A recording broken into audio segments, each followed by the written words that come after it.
Well, the year is 1918, and Germany is in fast retreat. This aircraft is the Fokker D VII.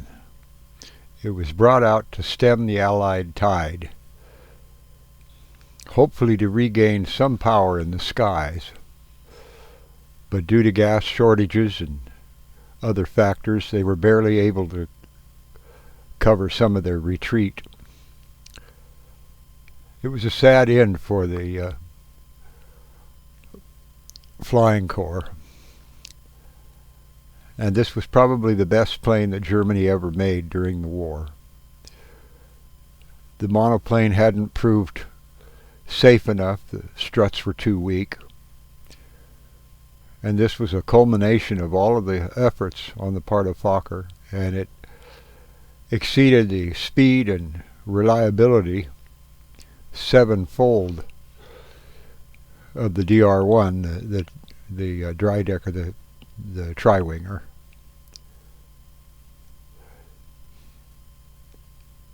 And it owns a special place in the hearts of people who love flying.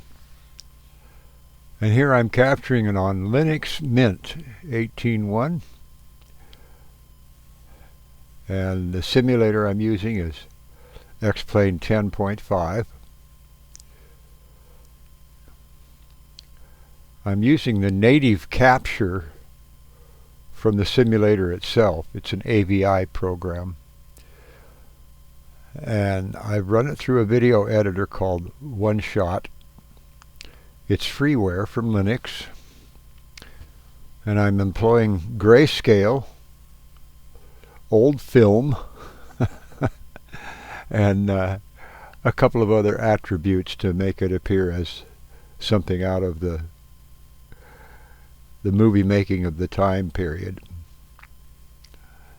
The plane rolls well and it does everything well. It's just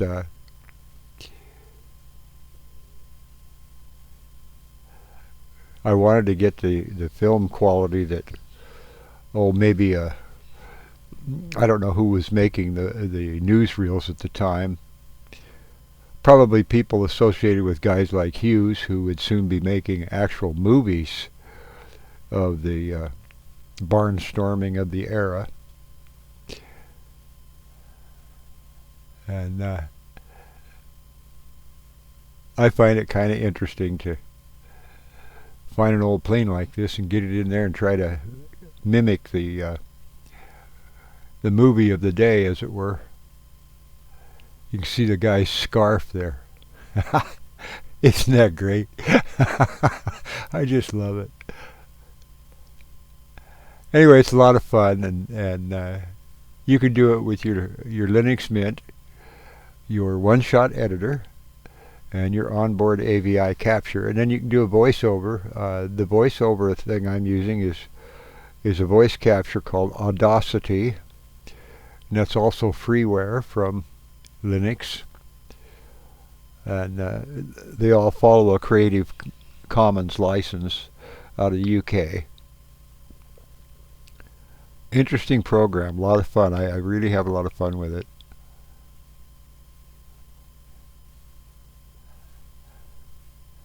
These old planes could be kind of a bear to land because the ground handling wasn't really too terribly terrific with them, and they were difficult to see out of.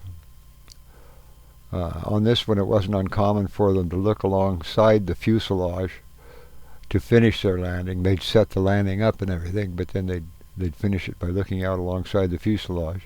And then when they taxied, they would turn the plane from left to right, much as what you would do with a steerman, so they could catch one view and then another, and be able to guide it down the runway or down the taxiway or through the grass without running into anything.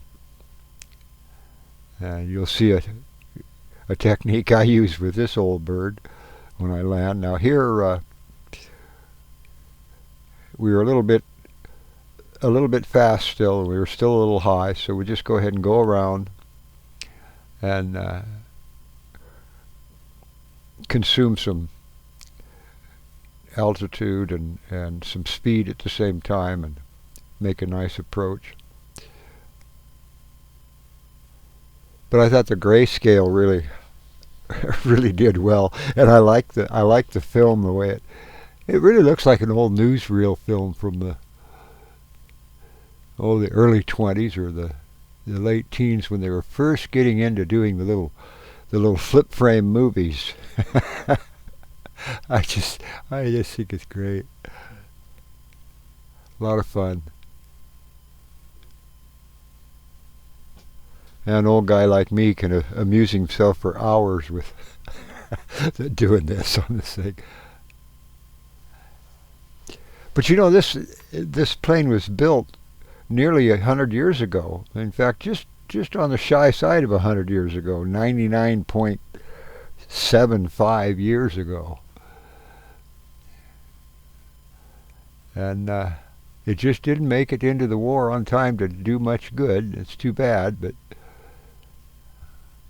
it was quite a plane. It outflew the SC-5s for speed and everything. Here's this landing technique I was talking about.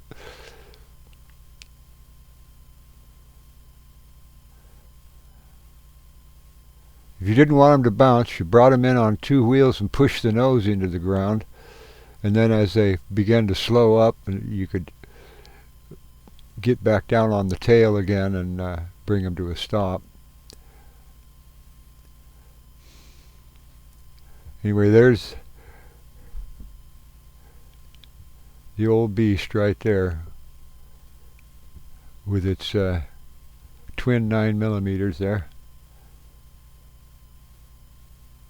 Spandau, I think, was the manufacturer on the machine guns.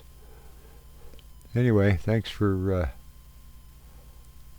taking a look at this piece of nostalgia. This guy, I just love this pilot. Watch this guy now. Here he is. Thank you.